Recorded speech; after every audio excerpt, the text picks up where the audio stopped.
네, 섹터 인사이트 시간입니다. 오늘은요, 원자재 시장에 대한 집중 분석을 도와드릴 텐데요. 최근 금값이 계속해서 상승하고 있는 거 많은 분들이 알고 계실 텐데 남은 하반기 원자재 시장 동향은 어떻게 흘러갈지 분석 도와드리도록 하겠습니다.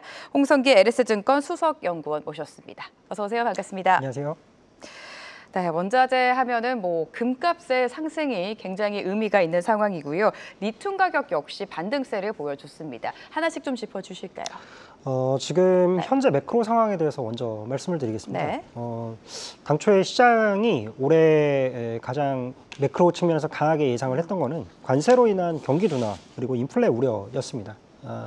하지만 예상보다 어쨌든 경기 둔화가 예상보다 심각하지 않은 그런 상황이고 인플레 우려도 사실 예상보다 상당히 그래도 괜찮은 숫자들이 나오고 있거든요.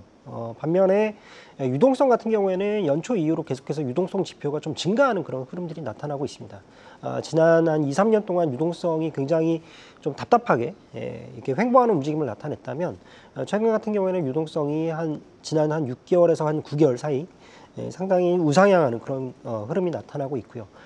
두 번째는 제조업 측면입니다. 제조업 PMI 지표를 보면은 최근에 나온 유로존 PMI 같은 경우에도 코로나 이후로 최초로 50 이상을 상회를 했고요.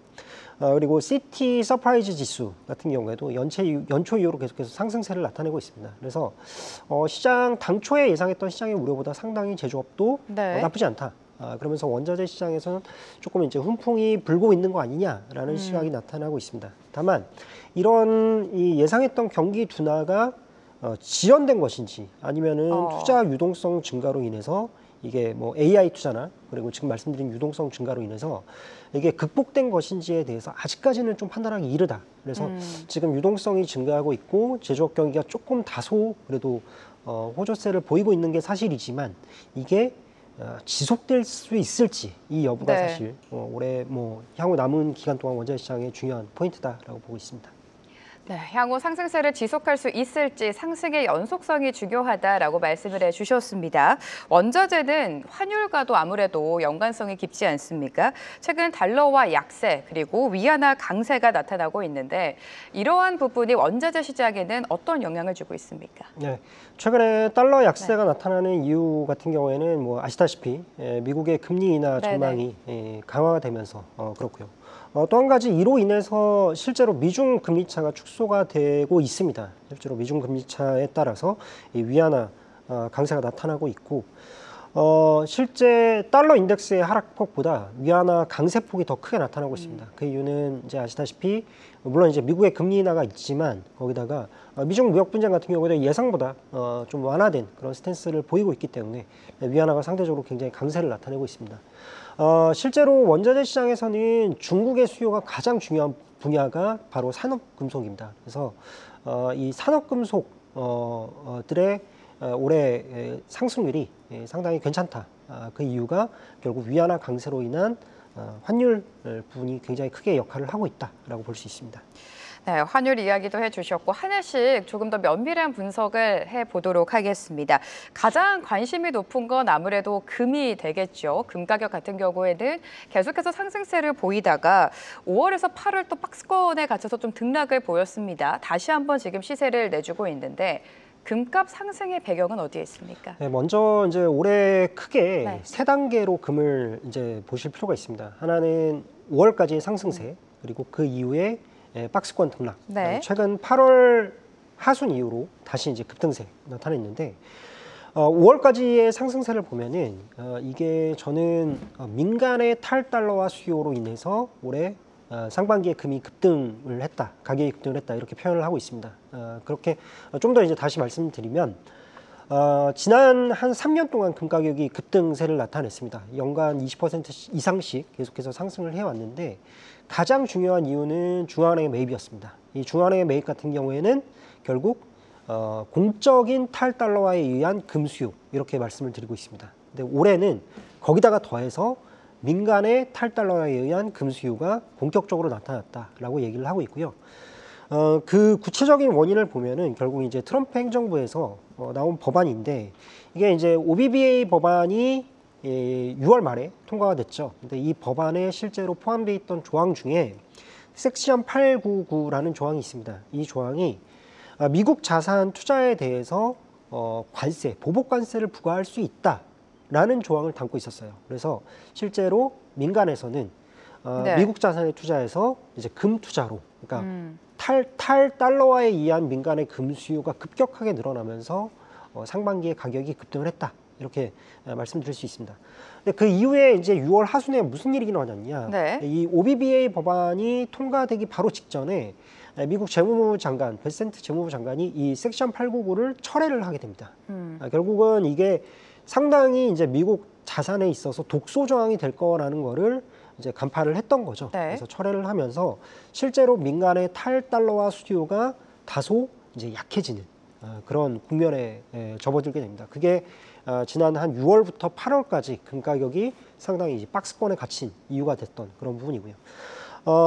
이제 8월 하순에 다시 이제 금 가격이 상승세를 재개를 했는데 그 상승세 재개의 촉매제는 유럽의 재정 위기가 큰 역할을 했다라고 볼 수 있습니다. 하지만 실제로 금 가격 같은 경우에는 박스권에 갇혀 있는 동안에도 계속해서 미국의 고용 둔화에 의한 금리 하락 그리고 장기 실질 금리 하락 이 부분 같은 경우는 인플레이션, 기대 인플레이션이 여전히 크게 남아있는 그런 부분이었고요. 그다음에 ETF 투자 수요 유입 이런 부분으로 인해서 금 가격이 상승 에너지를 계속해서 쌓고 있었다라고 보고 있습니다. 그래서 그런 부분에 있어서 이제 유럽 재정 위기로 인한 촉매제가 금 가격에 다시 상승세를 재개시킨 원인이 되었다라고 볼 수 네. 있습니다. 유럽의 재정 위기가 다시 한번 금값 상승을 이끌었다라고 분석을 해주셨습니다. 이미 금값이 많이 오르기는 했습니다만 여전히 투자자분들의 많은 관심을 받아가고 있습니다. 계속해서 현재 구간에서 금값이 오를지가 궁금하실 텐데 유동성 팽창 구간에서는 금 투자의 매력도가 떨어진다라는 분석도 있습니다. 앞으로의 금값 전망은 어떻게 하고 계세요? 일반적으로 유동성 팽창기에 나타나는 원자재 사이클이 있습니다. 네. 가장 먼저 이제 금이 상당히 그 가파르게 상승을 나타내고 그 다음에 산업금속 그리고 에너지, 뭐 농산물 이렇게 좀 퍼져나가는 그런 상황을 볼 수 있는데 지금이 유동성 팽창의 초기 단계를 지나서 이제 본격적으로 뭐 중기 단계로 가는 거냐라고 봤을 때는 실제로 만약에 그렇게 된다면 산업금속의 모멘텀이 금보다는 훨씬 강할 수도 있다. 이렇게 판단을 할 수 있습니다. 근데 앞서 서두에서 말씀드렸다시피 아직까지 이 본격적으로 유동성의 팽창이 이제 중기 단계에 이르는 그런 단계까지 갈 수 있을지에 대해서 좀 시장이 아직까지는 반신반의하고 있는 것 같아요. 물론 주식시장 같은 경우에는 좀 굉장히 폭발적인 상승세를 나타내면서 이미 유동성의 팽창을 선반영하고 있는 그런 듯한 모습을 나타내고 있지만 아직까지 원자재 시장에서는 그 정도로 산업금속이 좀 각광받는 상황은 아니다라고 볼 수 있습니다. 다만 이제 오히려 저는 산업금속보다는 금 투자가 아직까지도 훨씬 더 매력적이다라고 보고 있는 이유는 이 금 같은 경우에는 중앙은행 매입에 의해서만이라도 매년 20%씩 상승할 수 있는 충분한 여력이 있다 이렇게 보고 있습니다. 그래서 이게 뭐 올해 이미 뭐 한 30-40% 상승했기 때문에 올해는 추가적으로 상승 못하는 게 아니냐 뭐 이런 시각도 있는데 저는 뭐 예를 들면 올해 지금 한 3개월 정도 남은 상황에서 연간 20% 상승한다라고 하면은 대략 분기에 한 5% 정도씩 상승할 수 있는 거죠. 그래서 추가적으로 충분히 더 상승할 수 있는 여력이 금에는 남아 있다 이렇게 보고 있습니다.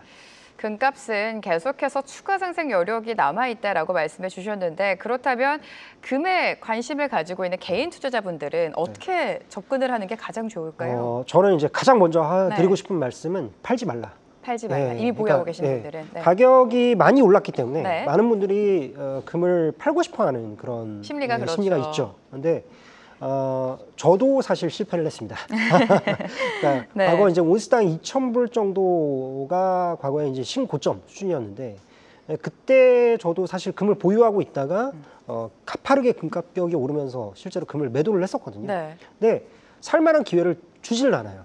왜냐하면 계속해서 우상향을 하기 때문에. 그러니까 사실 이제 판 가격보다 좀 낮게 조정을 받았을 때 이게 마켓 타이밍을 노려서 사는 게 굉장히 뭐 유리하다라고 얘기할 수 있는데 금은 지난 3년 동안 그런 기회를 주지 않았다라는 게 굉장히 큽니다. 그래서 팔지 말라. 그리고 보통 이제 투자에서 금의 비중을 말씀을 드리면 보통 일반적으로는 5% 미만입니다. 금 투자의 비중이. 그렇기 때문에 시장에서는 지금 금 투자의 비중이 한 10%까지 올라올 필요가 있다라고 말씀을 드리고 있습니다. 네, 급에 대한 이야기를 해봤습니다. 구리도 살펴봐야 될 텐데 구리 가격 상승에 대한 기대감이 지금 커지고 있습니다. 현 시점에서 구리 가격의 현황과 함께 앞으로 좀 유의해야 될 변수는 뭐가 있습니까? 네, 장기적으로 구리 투자에 대해서는 저는 굉장히 긍정적으로 보고 있긴 합니다. 뭐 AI 전력 수요, 뭐 데이터 그쵸, 센터, 네. 그다음에 최근 같은 경우에는 이제 유로존에서 방위비 지출이 늘어나고 있는데 이런 부분이 실제로 구리 수요에도 또 장기적인 증가 요인이 될 수 있다라고 생각을 하고 있습니다.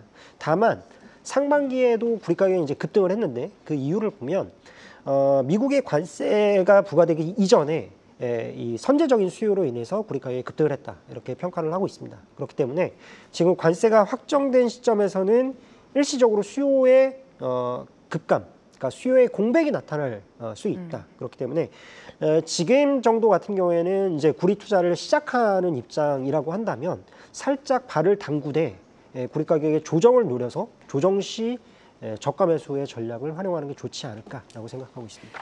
네, 구리 역시 조정이 나왔을 때 저가 매수의 기회로 삼아보자라고 말씀을 해주셨고요. 리튬 살펴보도록 하겠습니다. 리튬은 중국과 이슈와 함께 좀 가격의 변동성이 큰 모습을 보였습니다. CATL의 감사대에 이어서 재가동 계획을 변경하는 등 이런 변수 속에 급등락을 방목을 했는데 리튬 가격의 시세와 함께 앞으로의 전망은 어떻게 하고 계십니까? 네, 리튬 같은 경우에는 여전히 장기적으로 공급 과잉에 있다라고 시장이 평가를 하고 있습니다. 그래서 지금의 가격 반등이 뭐 본격적인 반등이냐라는 부분에 대해서는 좀 미뤄두더라도 다만 가격의 하락이 향후에 제한적일 거다라는 점은 좀 확신을 하고 있습니다. 그러니까 그거는 결국 생산 원가의 한계로 인해서 가격의 낙폭이 앞으로 상당히 제한될 것이다라는 게 사실이고요. 다만 지금의 리튬 가격 반등이 결국 시장의 자생적인 것이 아니라 중국 정부의 공급 조정에 따른 것이기 때문에 가격 반등 후에 다시 공급 과잉이 심화되면서 가격이 하락할 수 있다는 점에 좀 유의를 하실 필요가 있습니다. 즉 급한 추격 매수보다는 일정 가격 이하에서 매집을 하는 것이 유리하다 이렇게 판단하고 있습니다.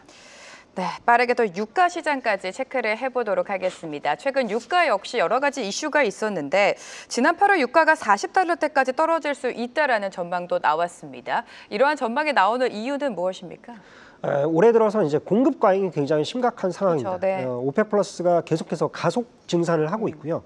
거기다가 오펙 플러스 외에도 브라질이나 가이아나, 뭐 카자흐스탄 같은 그런 네. 국가들이 상당히 이 증산 사이클이 오래 집중이 되어 있습니다. 반면에 수요 증가 같은 경우에는 평년 대비해서 상당히 저조하게 예측이 되고 있습니다. 이런 수급의 차이로 인해서, 즉 공급 과잉으로 인해서 OECD 재고 수준이 계속해서 이제 증가를 하고 있는 그런 상황입니다. 그러니까 향후에 OECD 재고 수준이 앞으로 한 1년 동안 한 10% 정도 증가를 할 것으로 예측이 되고, 그로 인해서 유가가 50불, WTI 기준으로 50불 미만까지도 하락할 수 있다라는 전망이 지금 나오고 있는 상황입니다. 다만 여기서 저는 이제 최대 변수라고 보고 있는 게 향후 이제 올해 들어서 중국의 비축 물량이 굉장히 많이 증가를 했습니다. 그러니까 낮은 유가를 기반으로 해서 중국이 계속해서 석유의 저장을 늘리고 있다라는 겁니다. 근데 이게 향후에도 계속해서 비축이 늘어날 경우에는 중국이 이런 공급 과잉을 흡수하면서 유가의 하락을 좀 막는 그런 역할을 하게 될 수 있다라는 게 최대 변수로 보고 있습니다. 네, 이렇게 유가까지 원자재 시장에 대한 집중 분석을 도와주셨습니다. 오늘 홍성기 LS증권 수석연구원과 함께했습니다. 도움 말씀 감사합니다. 네, 감사합니다. 계속해서 다양한 경제 이슈를 알고 싶다면 구독과 좋아요, 알림 설정 부탁드립니다. AI 캐스터 권미정이었습니다.